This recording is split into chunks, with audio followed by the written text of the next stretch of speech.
and a very warm welcome to State of Business on Art Television. I'm Heshainali and let's have a look at the headlines first.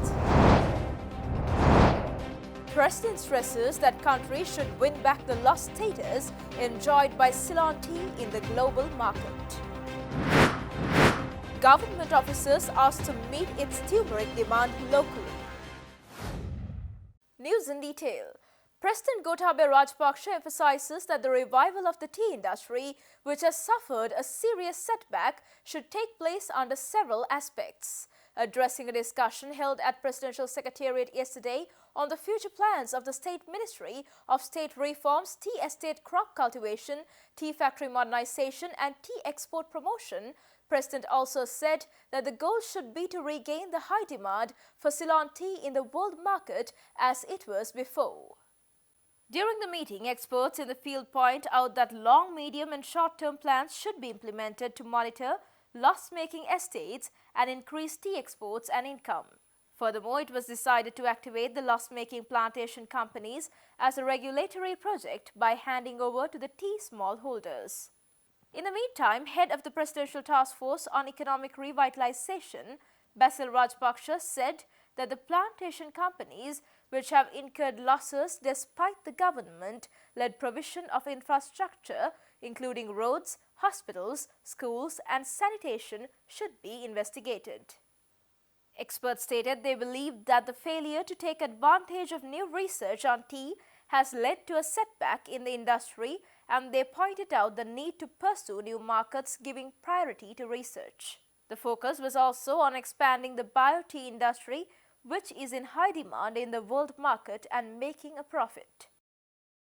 President Gotabaya Rajapaksa yesterday stated that the government has decided to remove the 14% income tax imposed on the profit earned by the gem and jewellery manufacturers and the 15% tax on gold imports.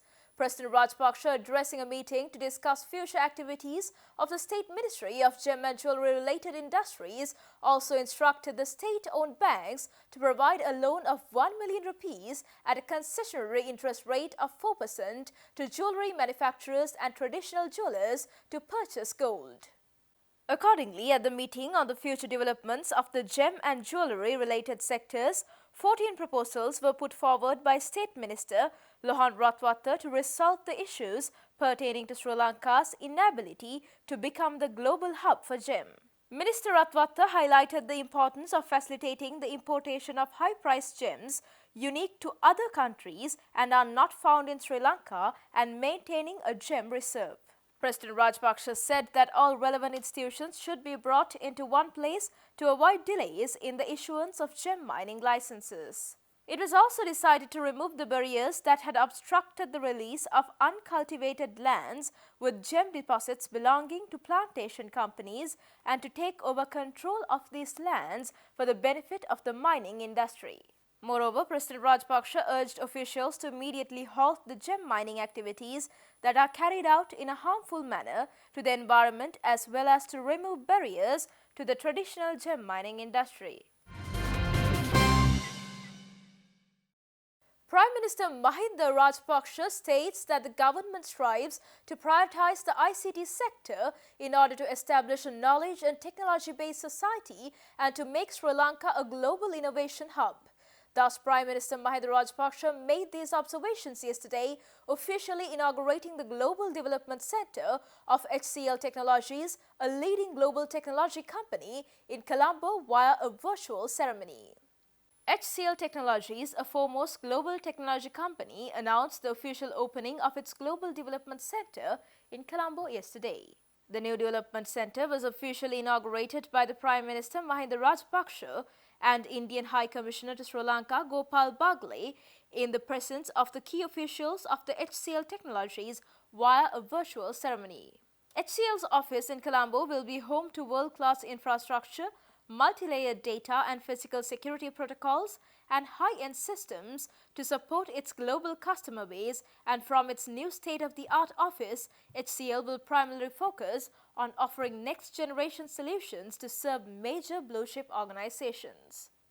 Commenting during the virtual inauguration event, Prime Minister Mahinda Rajapaksa added that presence of a global ICT leader such as HCL Technologies is not only an asset to Sri Lanka, but also sends a strong message to the entire world that Sri Lanka is back in business, having successfully contained the global pandemic. It gives me great pleasure to join you on the occasion of HCL Technologies inaugurating its first global delivery center in Sri Lanka.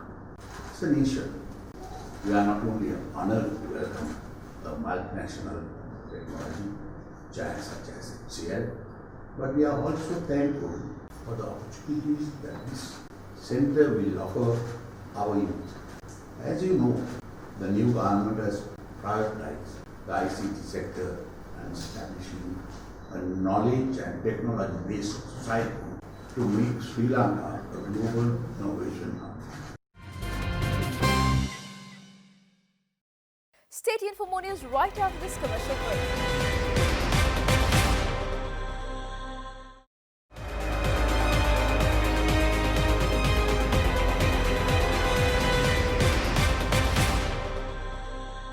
Welcome back after the break. State Minister of Development of Aviation and Export Zones, D.B. Chanaka, states that steps to issue all necessary permits for the export of air cargo will be materialized in one place soon. Accordingly, State Minister made these observations with the representatives of the exporting companies and the government officials at the Katunaika Airport yesterday. State Minister of Development of Aviation and Export Zones D.V. Chanaka says that export earnings are higher than the cost of imports in past months, and most of these revenue-generating exports are made by air. Nevertheless, State Minister added that the Bandaranaike International Airport in Katunaika and Mattal airports have not been upgraded to meet current requirements for the transportation of local products to the international market. State Minister has informed relevant officials to introduce a new methodology to rectify the existing delays in the export of goods by air to obtain the necessary permits for all export activities in one place. Officials of Sri Lankan Airlines point out that exporters face a number of problems due to the inspection of goods at 2 locations at the airport and the issuance of various permits, and they also say that the security of these items is not adequate. Thus, State Minister instructed all officials to issue all permits in one place and to install CCTV cameras in the airport. President Gotabaya Rajapaksa has advised the relevant government officers that Sri Lanka should meet its turmeric demand locally. Meanwhile, All Ceylon Bakery Owners Association yesterday sought a temporary permit from the Trade Ministry to import eggs for their bakery products.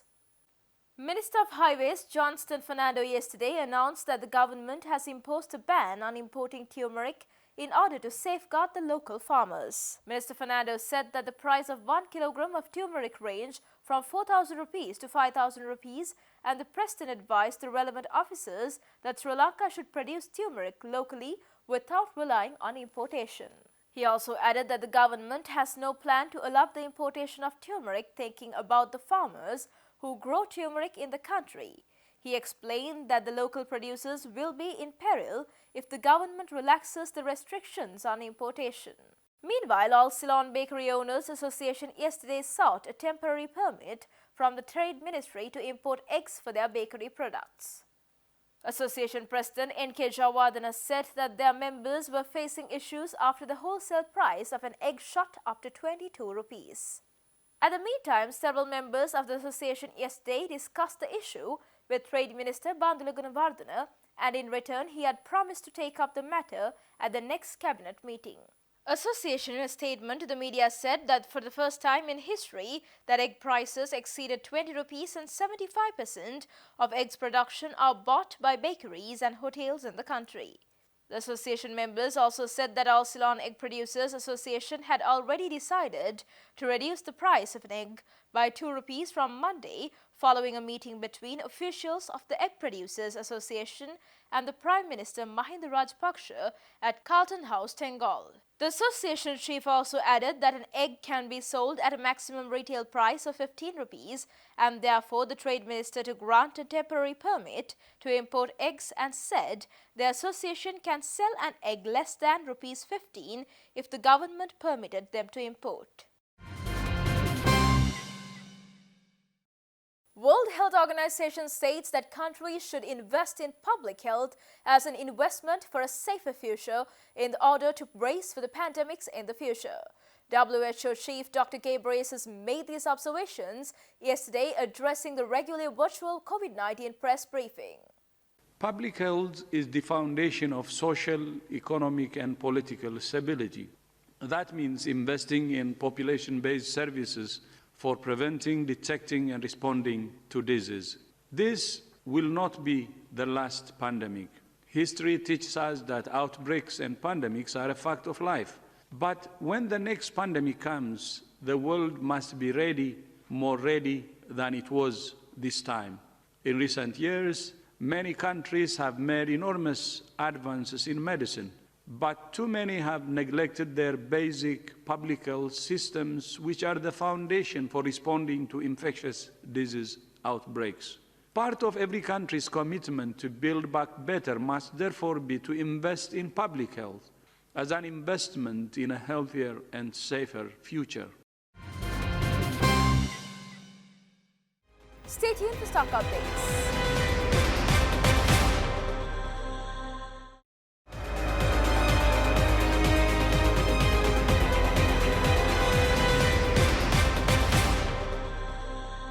Welcome back after the break. The trading at Colombo Stock Exchange ended on a mixed note today. The All-Share Price Index gained 5.38 points to close at 5,316.05 and the S&P SL20 dropped 0.25 points to close at 2,307.64. The turnover was 1.2 billion rupees and over 99 million shares were traded. Up next are Forex rates.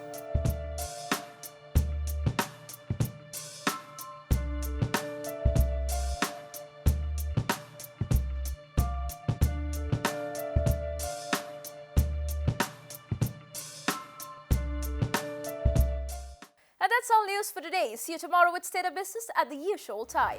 Until then, take care and good night.